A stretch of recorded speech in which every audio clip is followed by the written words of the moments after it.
So now we're going to hear from Mara Ricoy, who was previously known as Jesusa. Mara Ricoy is in social media as Madre Activista, and she is a feminist, activist, author, poet, interpreter, and birth educator who specializes in obstetric violence.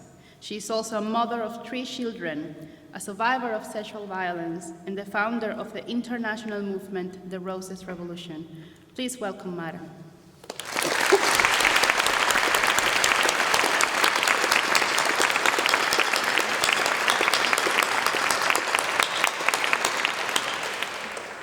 Thank you very much. I brought something as a message to the United States and our sisters there, and it's that we won't go back to this.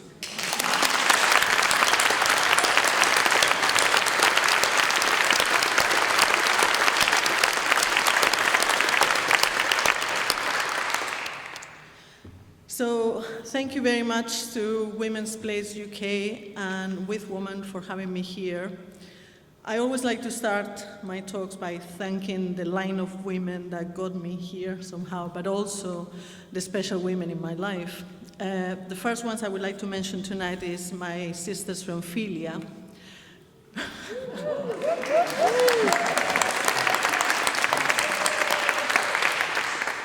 Who took me in at my lowest point, and also at probably the lowest point in a lot of stuff going on in the world. And also I would like to thank my aunt, who passed away 2 weeks ago, my Aunt Margari. She passed away at the age of 95, and she never wore an apron. Now, I'm going to tell you a little story about why she didn't wear an apron in her whole life. She wanted to be a doctor in the north of Spain, in a small city, and when she went to apply, the Tribunal of Men told her, where you belong is in the kitchen as a woman with the apron. So she never ever wore an apron again. So Women's Place is wherever we want. Women's Place is our choice. Unfortunately, that's not the case in birth. My aunt, she went on to be a midwife in this small village in the north of Spain at a very interesting time where midwives in Spain were almost disappearing in the home birth environment. So it was a moment of moving into the hospital, and it was also a moment of regulating midwifery. What is interesting about that is that, to me, that's the essence of the fragmentation of women from women in childbirth. And interestingly, when midwives were actually regulated by the institution, one of the first things they had to do, at least in Spain, was to swear not to practice abortions. So, as we probably know by now, it's always a lot of a small print in the contracts we sign with patriarchy. So, why am I telling you this? Because I'm trying to think of a collection of stories that kind of make sense, past and present. And that's how I tend to see this, the micro, the personal, the political. So this fragmentation didn't happen at that point, that fragmentation from women, from themselves, as I see it, from separating from midwives. I can even tell you another story from 1997. This woman, let's call her Mary, she wanted to give birth with her midwife. But already in 1797, the fashionable thing to do was to have an obstetrician. So it was a lot of discussion about this. I think that they looked at her like, why are you having a midwife when you can have a man? I mean, a knowledgeable man. Which, by the way, they didn't have a clue about labors back then because they weren't allowed in birth. So they were pretty clueless, these men back then. But they were men midwives, and the way of imposing themselves in labor, because of course they weren't wanted, was by saying that they had the knowledge. And it's fascinating how this concept of having the knowledge goes. I don't know how they managed to enforce that. Well, I do know, by keeping us submissive and ignorant for a long time. However, Mary, let's go back to her, she was wanting to have a home birth with a midwife. 1797, it shouldn't have been that difficult. She had her trusted midwife with her, and the midwife was there under the obligation already back then to call the obstetrician, well, at this point, men midwife, to attend if there were any complications, because men know what to do.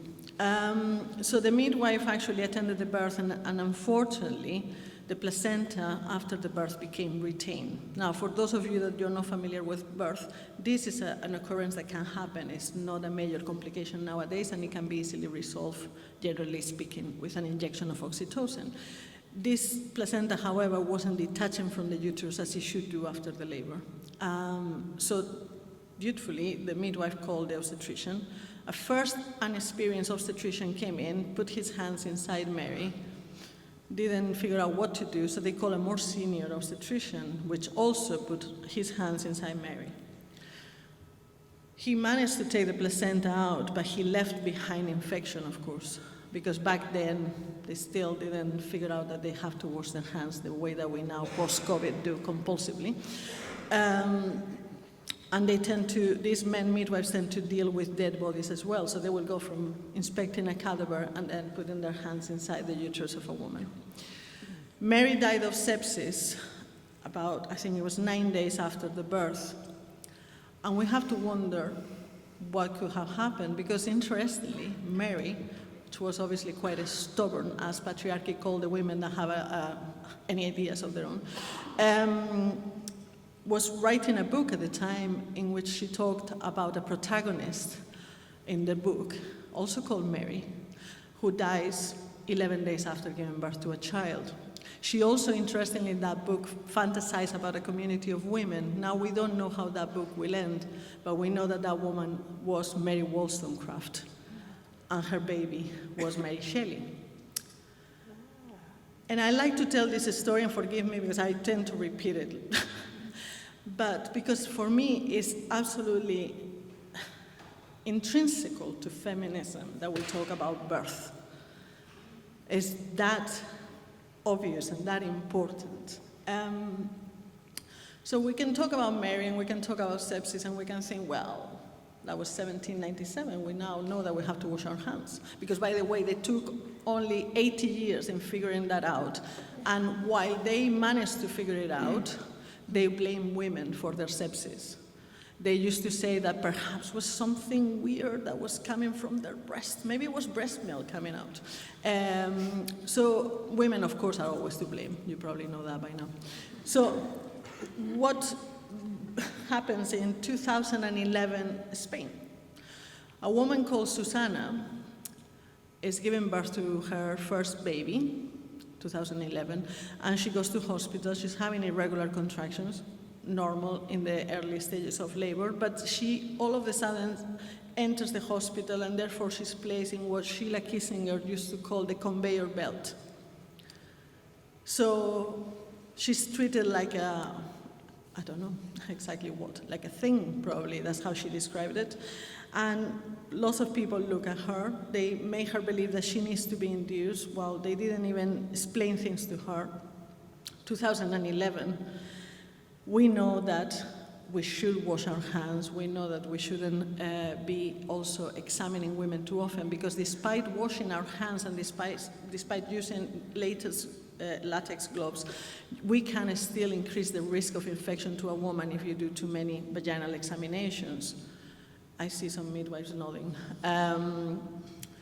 She had 10 vaginal examinations. So luckily, Susana is a very brave woman, because the baby actually was developed an infection. The baby ended up having temperature and spending 7 days separated from the mother. She's such a brave woman that she's my colleague in the Roses Revolution movement that I created, but not only that, she has, after 10 years, managed to take Spain against the United Nations, and now Spain is being sentenced for its obstetric violence as a form of violence towards women. What's happening in 2011 in Spain? The doctors are everywhere in the press, the obstetricians, saying that there is no way on earth they're gonna take that without being offended. The women, of course, are lying. So, 2011, yes, that was, that's when it happens. 2022, we're still lying, we're the liars, it's our fault, perhaps we don't choose the right hospitals, and how can we talk about violence? How dare we? How dare we to say that a doctor can be violent? The problem I have with that is I don't care how they feel, I care how the women feel. Because women's place is with women. And that's where I stand. So I could tell you so many stories. The other one that comes to mind is another old one from 1800s at some point, the Chamberlain brothers. Very unoriginal. They tend to name all the babies Peter. So I don't know which Peter was, but one of the Peter Chamberlain invented forceps. Now, what is interesting about the story of forceps, and forgive me if you have heard it before, is that they realized that they were in high demand from using these forceps, particularly at a time that a lot of women had rickets. Now, if you suffer from rickets and you have a lack of vitamin D, what happens is that the pelvis tends to shrink slightly, or it doesn't develop as it should. So the baby actually finds it quite difficult to go through that pelvis, and we have what we call the cephalopelvic disproportion of the baby's head in the pelvis. Forceps were good for that. At that point in time, they were in high demand. So the first thing they thought, these men that came into birth, is we don't want the midwife to use this thing. So they invented the forceps and they kept them in the floorboards of their home.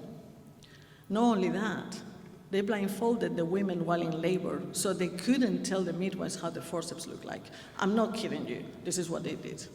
So, what we have so far, we have power, control, keeping us blind, literally. So these are things from the past, but the problem is that the elements to the story are exactly the same. Not much has changed. And there are also horrific connections between what we talk about the violence towards women and what we talk about obstetrics.